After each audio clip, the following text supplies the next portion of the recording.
Il achetait des hôtels avec du papier toilette. Qu'est-ce que c'est que cette histoire ? Les archives papier indépendants cachent souvent des petites pépites drôles, originales ou surréalistes.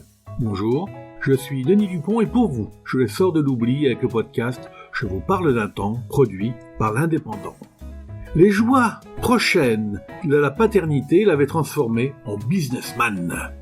Parce qu'il allait connaître les joies et les responsabilités de la paternité, un petit homme chétif, étriqué, sans métier et sans domicile, a voulu se transformer subitement en businessman.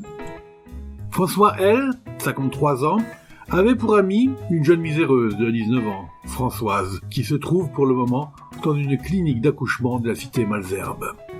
Et il faut vivre à trois, a pensé François, et, coiffé d'un chapeau melon, l'air sûr de lui, il s'est présenté dans les hôtels. « Oh, il est très bien votre établissement », disait-il à la gérante. « J'arrive d'Italie, j'achète, où est le propriétaire ?» On le mettait en communication téléphonique avec l'intéressé, dont il acceptait toutes les conditions. « Je vous laisse ce paquet en garde », disait l'acheteur à la gérante. « Il contient 10 millions de francs en dollars. » Il déclarait qu'il le reprendrait le lendemain pour régler ses affaires à l'aérodrome d'Aurélie. Ah !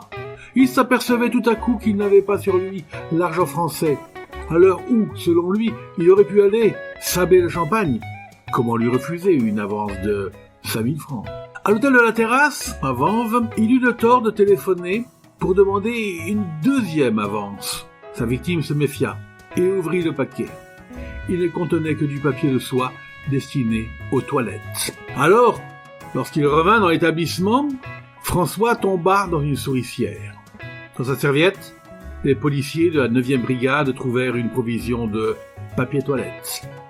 L'enquête a permis, jusqu'à présent, de retrouver 2 de ses dupes, un cuisinier du quartier d'Austerlitz et une restauratrice près de la gare du Nord. Le roux a été envoyé au dépôt. C'était « Je vous parle d'un temps », un podcast produit par l'Indépendant et concocté avec plaisir par Denis Dupont, à retrouver ici même chaque semaine.